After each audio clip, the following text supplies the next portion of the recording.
ਅੱਗੇ ਗੱਲ ਕਰਦੇ ਹਾਂ ਕਿ ਭੋਲੇ ਜਿਹੇ ਮੂੰਹ ਵਾਲਾ ਮੁੱਖ ਮੰਤਰੀ ਆਇਆ ਸੀ ਪੰਜਾਬ ਦੇ ਵਿੱਚ, ਚੰਨੀ, ਤੇ ਉਸਦੀ ਆ ਪੇਸ਼ੀ ਤੇ ਬੰਦ ਪਏ ਵੀ ਆਈਬੀਪੀ ਜਿਹੜੇ ਵੀਆਈਪੀ ਨੰਬਰ ਹੈਗੇ ਆ ਉਹਨਾਂ ਤੇ ਈਡੀ ਦੀ ਆਖਿਆ।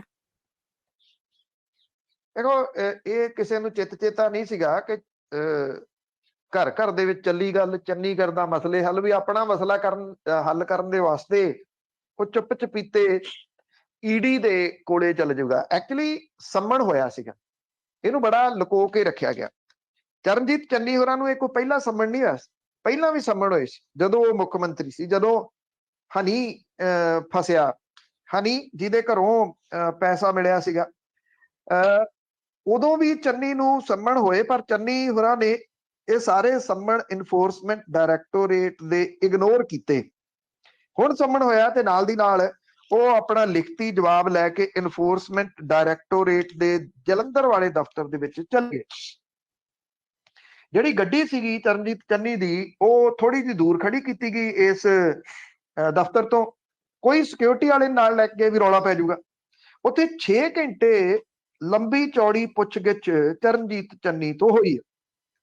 ਚਰਨਜੀਤ ਚੰਨੀ ਹੋਰੀ ਆਪਣੇ ਟਵੀਟ ਦੇ ਵਿੱਚ ਇਹ ਗੱਲ ਕਹਿੰਦੇ ਆ ਕਿ ਮੈਨੂੰ ਲੱਗਦਾ ਕਿ ਈਡੀ ਮੇਰੇ ਜਵਾਬਾਂ ਤੋਂ ਸੰਤੁਸ਼ਟ ਹੈ, ਤੇ ਇਹ ਵੀ ਕਹਿਤਾ ਕਿ ਈਡੀ ਨੇ ਮੈਨੂੰ ਦੁਬਾਰਾ ਆਉਣ ਦੇ ਵਾਸਤੇ ਨਹੀਂ ਕਿਹਾ।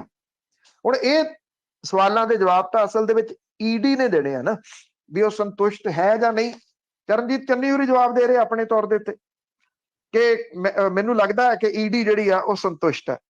ਅਸਲ ਦੇ ਵਿੱਚ ਜਿਹੜੀ ਆ ਇਹ ਇੱਕ ਲਿਖਤੀ ਰੂਪ ਦੇ ਵਿੱਚ ਲੈ ਕੇ ਗਏ ਜਿਹੜਾ ਜਵਾਬ ਸੀਗਾ, ਬੈਂਕ ਸਟੇਟਮੈਂਟ ਲੈ ਕੇ ਗਏ, ਜਿਹੜੀਆਂ ਰਿਟਰਨਾਂ ਨੇ ਟੈਕਸ ਰਿਟਰਨਾਂ, ਉਹਦੀ ਕਾਪੀ ਲੈ ਕੇ ਗਏ। ਪੁੱਛਗਿੱਛ ਤੋਂ ਬਾਅਦ ਇੱਕ ਲੰਬੀ ਚੌੜੀ ਸਟੇਟਮੈਂਟ ਆਪਣੇ ਤੌਰ ਦੇ ਉੱਤੇ ਈਡੀ ਨੇ ਲਿਖਵਾਈ ਹੈ। ਜਿਹੜੀ ਇਹ ਲਿਖਾ ਕੇ ਲੈ ਕੇ ਗਏ ਉਹ ਨਹੀਂ ਉਹਨਾਂ ਨੇ ਐਕਸੈਪਟ ਕੀਤੀ। ਹੁਣ ਜਿਹੜੀ ਇਨਫੋਰਸਮੈਂਟ ਡਾਇਰੈਕਟੋਰੇਟ ਆ, ਜਿਹੜੀ ਉਹਦੀ ਇਨਵੈਸਟੀਗੇਸ਼ਨ ਚੱਲ ਰਹੀ ਆ, ਉਹ ਇਸ ਚੀਜ਼ ਦੇ ਉੱਤੇ ਚੱਲ ਰਹੀ ਆ ਕਿ 1 ਦਰਜਨ ਦੇ ਕਰੀਬ ਵੀਆਈਪੀ ਨੰਬਰ ਸੀਗੇ ਜਿਹੜੇ ਕਿ ਚਰਨਜੀਤ ਚੰਨੀ ਦੇ ਭਾਣਜੇ ਹਨੀ ਦੇ ਸੰਪਰਕ ਦੇ ਵਿੱਚ ਸੀ। ਜਦੋਂ ਹਨੀ ਦੇ ਘਰ ਦੇ ਉੱਤੇ ਰੇਡ ਹੁੰਦੀ ਆ ਤੇ ਉਹ ਨਾਲ ਦੀ ਨਾਲ ਫੋਨ ਨੰਬਰ ਸਵਿਚ ਆਫ ਹੋ ਜਾਂਦੇ ਆ। ਉਹ ਨੰਬਰ ਕਿਹਦੇ ਸੀ, ਇਹਦੇ ਉੱਤੇ ਇਨਵੈਸਟੀਗੇਸ਼ਨ ਹੋ ਰਹੀ ਆ। ਉਹਨਾਂ ਨੰਬਰਾਂ ਦੇ ਉੱਤੇ ਕਿਹਦੀਆਂ ਕਾਲਸ ਆਈਆਂ, ਕਿਹਨੂੰ ਕਾਲ ਕੀਤੀਆਂ ਗਈਆਂ, ਇਹਦੀ ਡਿਟੇਲ ਜਿਹੜੀ ਉਹ ਲੱਭਣ ਦੇ ਯਤਨਾਂ ਦੇ ਵਿੱਚ ਹੈ। ਅਸਲ 'ਚ ਕੀ ਆ ਕਿ ਜਿਹੜੇ ਐਪ ਨੇ ਉਹਨਾਂ ਤੋਂ ਕੀਤੀਆਂ ਜਾਂਦੀਆਂ ਜਿਹੜੀਆਂ ਕਾਲਸ ਨੇ, ਉਹਨਾਂ ਨੂੰ ਫੜ ਸਕਣਾ ਜਿਹੜਾ ਨਾ ਜੀ ਥੋੜਾ ਔਖਾ ਹੁੰਦਾ। ਔਰ ਇਹ ਫੜਨ ਦੀ ਕੋਸ਼ਿਸ਼ ਕੀਤੀ ਜਾ ਰਹੀ ਹੈ, ਕਿਉਂਕਿ ਜੇ ਤਾਂ ਫੋਨ ਬਰਾਮਦ ਹੋ ਜੇ ਫਿਰ ਤਾਂ ਉਹਦੇ ਵਿੱਚੋਂ ਪਤਾ ਲੱਗ ਜਾਂਦਾ, ਨਹੀਂ ਤਾਂ ਅਦਰਵਾਈਜ਼ ਜਿਹੜੀਆਂ ਐਪ ਰਾਹੀਂ ਕੀਤੀਆਂ ਕਾਲਸ ਨੇ ਉਹ ਟਰੈਪ ਘੱਟ ਹੁੰਦੀਆਂ ਨੇ। ਹੁਣ ਜਿਹੜੇ ਰੈਗੂਲਰ ਨੰਬਰ ਨੇ, ਜਾਂ ਇਹ ਪਤਾ ਲਾਉਣ ਦੀ ਕੋਸ਼ਿਸ਼ ਹੈ ਕਿ ਉਹ ਨੰਬਰ ਕਿਹਨਾਂ ਦੇ ਨਾਂ ਦੇ ਉੱਤੇ ਇਸ਼ੂ ਹੋਏ ਸੀਗੇ। ਜੇ ਇਹ ਲੱਭ ਜਾਂਦਾ ਤੇ ਇੱਕ ਵੱਡਾ ਜਿਹੜਾ ਜੀ ਉਹ ਤੁਸੀਂ ਕਹ ਲਓ ਕਿ ਇਨਵੈਸਟੀਗੇਸ਼ਨ ਉਸ ਪਾਸੇ ਵੱਲ ਨੂੰ ਤੁਰ ਪਊਗੀ ਕਿ ਅੱਗੇ ਕਿਹੜੇ ਲੋਕ ਇਹਦੇ ਨਾਲ ਜੁੜੇ ਹੋਏ ਸੀਗੇ। ਜਦੋਂ ਹਨੀ ਦੇ ਘਰ ਦੇ ਉੱਤੇ ਛਾਪਾ ਮਾਰਿਆ ਸੀ ਤਾਂ 7 ਕਰੋੜ 90 ਲੱਖ ਰੁਪਈਆ ਉਹਦੇ ਘਰੋਂ ਬਰਾਮਦ ਹੋਇਆ ਸੀ। ਸੰਦੀਪ ਜਿਹੜਾ ਉਹਦੇ ਘਰੋਂ 2 ਕਰੋੜ 10 ਲੱਖ ਰੁਪਈਆ ਬਰਾਮਦ ਹੋਇਆ ਸੀਗਾ।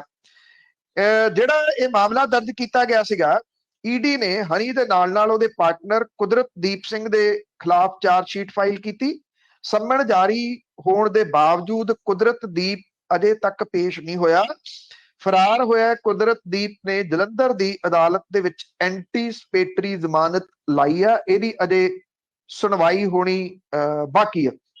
ਇਹ ਕਿਹਾ ਜਾ ਰਿਹਾ ਕਿ ਇਹ ਹਨੀ, ਕੁਦਰਤਦੀਪ ਤੇ ਸੰਦੀਪ ਕੁਮਾਰ 3 ਜਾਣੇ providers Overseas consultant private limited ਨਾਂ ਦੀ ਕੰਪਨੀ ਚਲਾਉਂਦੇ ਸੀਗੇ।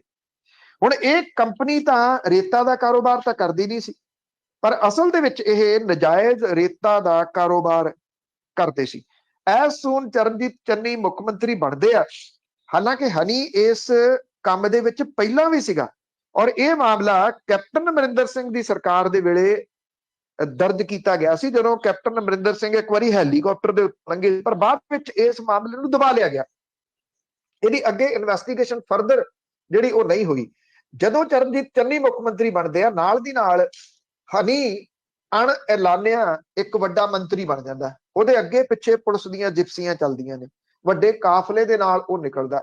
ਉਹਨੂੰ ਕਮਾਂਡੋ ਦਿੱਤੇ ਗਏ ਜਿਹੜੇ ਮੁੱਖ ਮੰਤਰੀ ਦੀ ਸੁਰੱਖਿਆ ਦੇ ਵਾਸਤੇ ਲਾਏ ਹੁੰਦੇ ਆ। ਉਹ ਕਿਹਨੇ ਦਿੱਤੇ? ਇਹ ਵੱਡੇ ਸਵਾਲ ਨੇ। ਉਹ ਜਿੱਧਰ ਨੂੰ ਜਾਂਦਾ ਪੁਲਿਸ ਉਹਦੀ ਪ੍ਰੋਟੈਕਸ਼ਨ ਦੇ ਵਾਸਤੇ ਖੜੀ ਹੁੰਦੀ, ਤੇ ਫਿਰ ਉਹਨੇ ਐਸਾ ਕੁਝ ਜਿਹੜਾ ਵੀ ਰੇਤ ਦੇ ਕਾਰੋਬਾਰ ਦੇ ਵਿੱਚ ਦਿਨਾਂ ਦੇ ਵਿੱਚ ਕਰ ਦਿੱਤਾ ਕਿ ਸਾਬਕਾ ਮੁੱਖ ਮੰਤਰੀ ਚਰਨਜੀਤ ਚੰਨੀ ਹੋਰਾਂ ਦੇ ਘਰ ਦੇ ਜਿੰਨੇ ਮੈਂਬਰ ਸੀ, ਮੁੱਖ ਮੰਤਰੀ ਬਣਦੇ ਆ ਸਾਰ ਕੁਝ ਦਿਨਾਂ ਦੇ ਵਿੱਚ ਉਹਨਾਂ ਨੇ ਐਨ ਟੌਪ ਮਾਡਲ ਦੀਆਂ ਮਹਿੰਗੀਆਂ ਤੋਂ ਮਹਿੰਗੀਆਂ ਗੱਡੀਆਂ ਆਪੋ ਆਪਣੀਆਂ ਖਰੀਦ ਕੇ ਖੜੀਆਂ ਕਰ